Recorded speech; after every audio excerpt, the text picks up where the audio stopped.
Hello and many thanks for joining me on Express Update. I am Peter Ntia. Please do stay for our news update.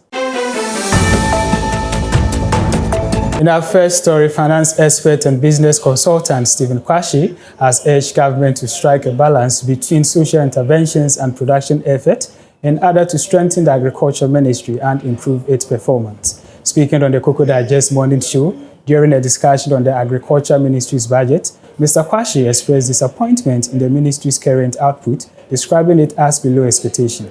He emphasized the need for government to pay equal attention to the production sector as it does to welfare interventions to create a more robust and sustainable agricultural system. Where we are in this country, we must not totally focus on what social interventions. We need to empower the citizens themselves. In fact, there has been a statistics to show that people who have been given aids, they end up being poorer than before. Free this, free that, free this, free that. Those are the social interventions. Exactly. And our monies are being pumped into that area. And at the same time, these social interventions, the people are not empowered. So at the end of the day, they will still become a burden on the government. So we are not saying social intervention is bad, but there should be a good balance between social interventions and intervention that is geared towards development.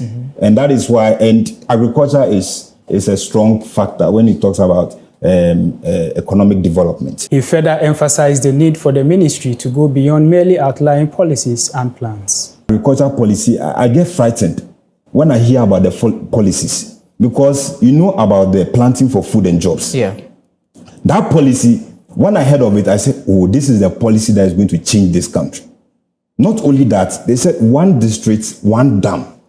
One district, one factory. One district, one factory. So this combination of this policy, I said, this country is going to change, because I heard policy. So now I don't want to listen to policy. That's why I always say that I love your tagline, beyond the policy.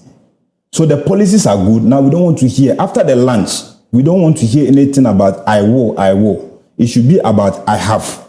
We have secured this. We have moved these tractors here. We shouldn't be hearing about I will. I will is about policies. I have is about implementation. And that is what we seek to achieve.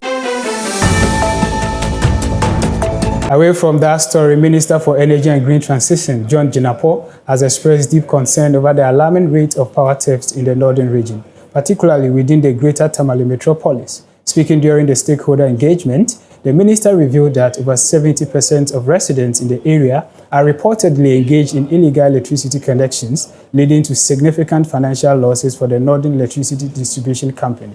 The minister announced that government will soon roll out aggressive revenue mobilization measures alongside major infrastructure investment to meet the rising electricity demand. One of the major problems we are facing in the NEDCO area has to do with the northern sector. Indeed, when you look at the losses within the northern sector, over 50% of the losses alone is attributable to the northern sector.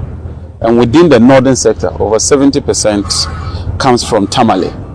So it means that we're having huge losses in what you call the ATCC losses. We've met the regional minister. We've also met all the stakeholders to let them understand that without revenue, it will be very difficult to complete projects such as this. And to our third story, the World Bank has announced major commitments to support renewable energy development and flood management efforts in Ghana.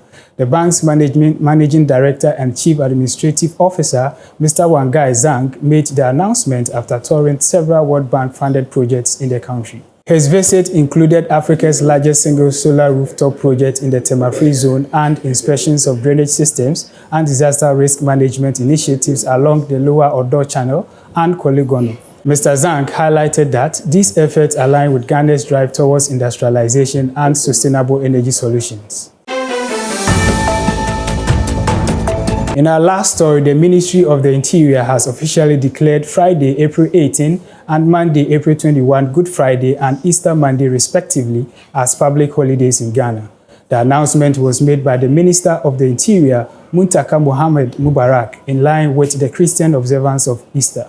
Christians across the country are encouraged to observe the holidays peacefully and respectfully, in accordance with national laws and cultural values.